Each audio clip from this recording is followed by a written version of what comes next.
Hi, it's Football TV here. Just thought I'd review this weekend's big UFC fight, UFC 251. As sports slowly comes back and fighting sports come back, UFC is kind of really at the forefront. It's a bit interesting that they were criticised that for coming back too early, but now everybody in boxing and other sports and apart from I guess wrestling was back as well. If you believe that's real, um, yeah, they were criticised for coming back early, and they've come back now, and they're putting on. Not only are they putting on cards, they're putting on good cards where you've got in America, Top Ranker coming back. I've come back, but they're putting on really like mismatched cards of good stars like Shakur Stevenson fought, but against like a D level competition. Frank Warren in the UK, he just done a show. There wasn't even any A level people on there. It was just all literally young prospects. Again, nothing to be excited about. Eddie Hearn's coming back with Fight Camp. That's going to be interesting, but there's not really anything big till we get to Dillian White versus Povetkin. Whereas UFC, this is I believe their second pay per view card. The first one was Ferguson versus Gaethje. That was a great card, and now you've got this card, and they've obviously they're on Fight Island now, and they've got other cards coming. Another pay per view next month, but yeah, this was a good card. From the outset, I'm looking for quality, and from the outset, I was looking. I'm not I'm a greatest UFC. Um, I prefer boxing over UFC, but I'm slowly getting more into UFC, and one of the reasons is, which I'll touch on throughout talking, is that UFC, because it's owned, everyone knows UFC is run by Dana White, and obviously the sport is MMA. So I might confuse myself and keep saying UFC, but the sport is actually mixed martial arts. But obviously Dana White, he MMA is the brand; they're the biggest brand in mixed martial arts. He has the best fighters. He controls everything, and he makes the fights that people want to see. Whereas boxing is so fragmented. It's taken us. We haven't got the Joshua and Fury fight. Has been ongoing, and when are we going to get that fight? Because of different promoters, different networks, etc., etc.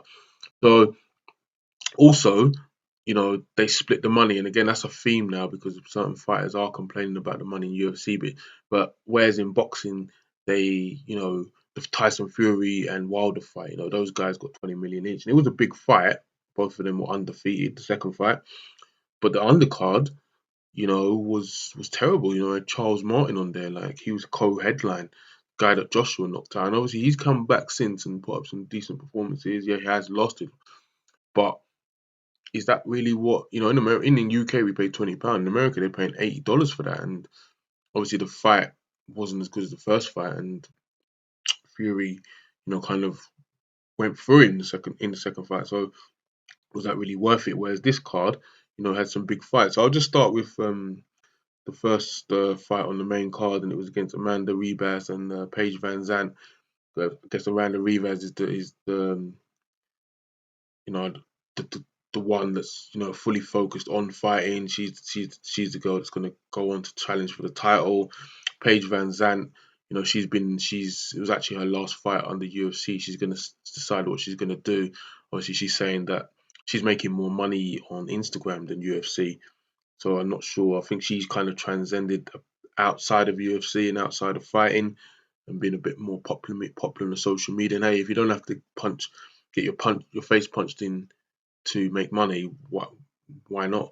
Um, but obviously in this fight, she's been out of the ring as well. She had injuries. Paige Van Zandt, I think 16 months she had injuries, and Amanda Ribas she's the form person, and she just literally dominated her, submitted her, tapped her out. So it wasn't a competitive fight. The odds didn't reflect that, but it was a good start. It was a good variation to the night. So yeah, we'll see there. And then obviously the next fight was the women's strawweight, Jessica Andrade, Rose Namajunas, Fug Rose. Yeah, and I like Fug Rose. In this first fight, she was beating Andrade, and then some people say it's lucky, but Andrade did try to move a couple of times, but Andrade dropped her on the head and knocked her out, and then she lost the fight. So obviously this was a rematch. was a good fight. I like this fight. It was a good fight. Obviously Rose learned from learned from the first fight that yeah, I was winning. So she just kind of stayed switched on. She boxed on the back foot really good, and she took the first 2 rounds. But Jessica Andrade came back with a storm in the third round. She clearly knew that Jessica Andrade won the title and then lost it to Welly Zhang. So obviously she knew that losing two could be detrimental for her career. So in the third round, she really did give it all she had, and she had Rose bloodied up. I was really kind of, if had it have been a fifth round fight, she potentially could have got Rose out of there. So definitely something Rose has got to work on. But she was fully switched on for this fight. She said she had a good training camp, and when she has her foot movement, her skills are so sleek, and she doesn't look it. But she really is that. It was a really good fight. I think like I said, what she dominated the first two, and Andrade came back. Another good fight and highlighting women again. It was great. Then we went into the championship bouts. Again, I guess a passing of the torch fight. Aldo did lose his last fight, but Peter Yan is meant to be that new guy, up and comer, hasn't lost in UFC. Um, he fought Aldo, the vacant title was on the line because Henry Cejudo, and again, it's a money thing. Henry Cejudo is retired. Some people say to avoid Peter Yang. Other people say, in UFC you have to retire to get more money because, they don't give the main event all the money. They split it throughout the card, which obviously means the top fighters don't get that money. But when you're at that age, Henry Cejudo is 33. You start thinking to yourself, one loss and I'm done. So I really need to be getting those big fights, and especially if they're risky fights. Whereas in boxing, these risky fights won't happen, especially if the money's not there. So he's retired, potentially will come back. But this was a good fight. I think Aldo, in the first round, we saw the old Aldo showed the kick movements, and he was doing well. He was doing well. It was a good fight, competitive. He was doing well. I think, but one thing about Yan switched to southpaw, and he was kind of, he was just feeling his way into the fight, and he just had that steely determination.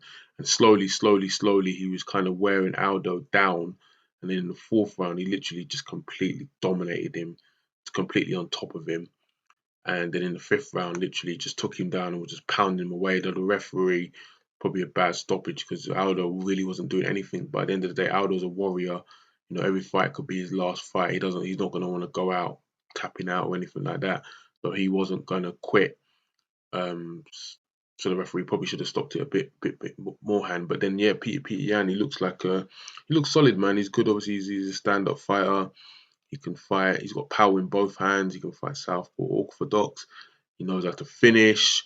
He looks very strong. He's got conditioning. These are 5 rounds. Aldo was making a weight cut. Thought that didn't help. Obviously, he's moved down to 135. Fighting 5 rounds wouldn't have helped his conditioning. He just wasn't there. Kind of. I think he'll probably still fight on. So but I don't think he's at the top no more.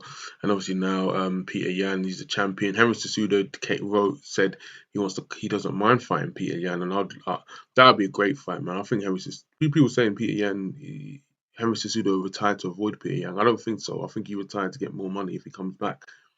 Um, I think he could beat Yan. He has the wrestling skills. Yan doesn't. And his stand up probably might not stand up game not as strong, but it's close to Yan. So I think that wrestling will be the difference. And again, it'll be interesting to see if he gets the money he wants to come back. Like I said, in UFC, there's this big thing about money with them. The co-main event was Alexander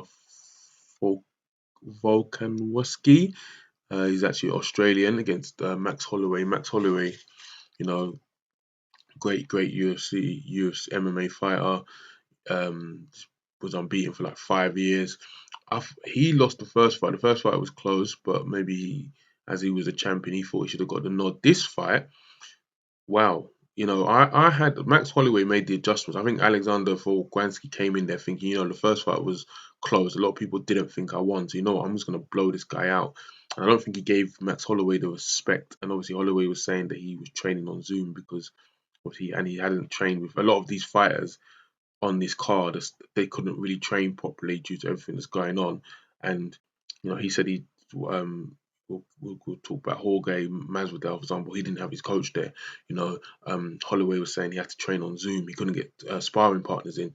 So I think Alexander probably thought, yeah, this guy's here for the taking. I could kind of stamp my authority over him, but he was proven completely wrong because Holloway just literally controlled the distance, controlled the pace of the fight, was using his legs. And the first 2 rounds were clear Holloway rounds. The third round, and that's the round that's going to be, if you want to know who won that fight, you basically just got to go and watch the third round when everybody's saying robbery. Because the third round was a very close round. Obviously, Alexander Volkanovski, he knew he was behind, and this is his first title defense. He weren't trying to lose it, so he came back, and it was close. Like, it was really a close round. But then the last 2 rounds, he literally came on a storm, and he did take the last 2 rounds. I think he literally his conditioning was there, and Holloway was conditioned as well. So that just shows you how much good his conditioning was. And it really did come down to who you gave the third round. I gave it to Holloway because I thought, some people might give him to Alexander, but obviously he gets the decision, retains his title. Probably won't be a third fight, which is a bit of a shame. And then he'll move on. I think Holloway was number 2 in that division, so he's kind of fought that guy. He was talking about fighting Henry Cejudo if Henry Cejudo moves up, but it wasn't, unless the money was there. It's not something he's really interested in because he's trying to fight the number 1 contenders. So yeah, there's a guy called Zabit Magomed. I can't even know if I got his name right, but he's probably one of the contenders up there. So and Jan Song Jong. So those are the kind of guys he's looking to fight the contenders, which is good. So that was a good fight. And then the main event again. I'm going to talk about boxing because you don't really see this in boxing. Last time you saw it was Andy Ruiz against Joshua, last minute replacement. That was 4 weeks notice, and they did get Ruiz is quality, so he's a quality fighter. But you rarely see that in boxing. It's a lot of last minute replacements. Just tend to be guys that come off the shelf, off the couch or whatever. Here, you've got 2 guys that were scheduled to fight each other before. Burns pulled out. So Jorge Masvidal said, you know what, give me the money I want and I'll take the fight. He took the fight within 6 days' notice against Usman. Usman is a good fighter. He's a wrestler, and that's one of the issues. I think this is probably, unfortunately, you could say Amanda Ribas because that was a quick fight. But the main event, unfortunately, was probably the worst bout on the card, which is a bit of a shame. More due to Usman. I think a lot of these wrestlers, it's really, you're seeing them wrestlers literally trying to pin someone, get him on the floor. He didn't want to. He tried to stand up, and his stand-up game is not bad. But obviously, Jorge Masvidal was a great stand-up fighter, so it didn't make no sense for Usman to fight him that way. The best way was for him to, get him on the floor, and that's what really he was doing. He tried some takedowns when Masvidal was fresh. He couldn't get him.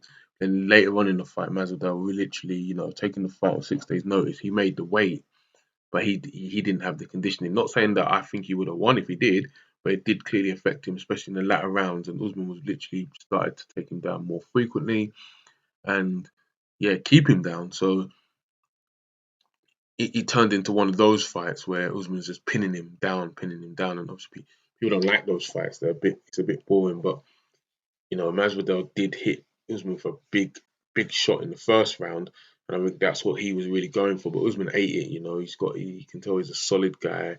He's a big guy for the weight. He's got great wrestling skills. His stand-up game is not too bad. He tied GSP, George St. Pierre, a record of, I think it's consecutive defenses.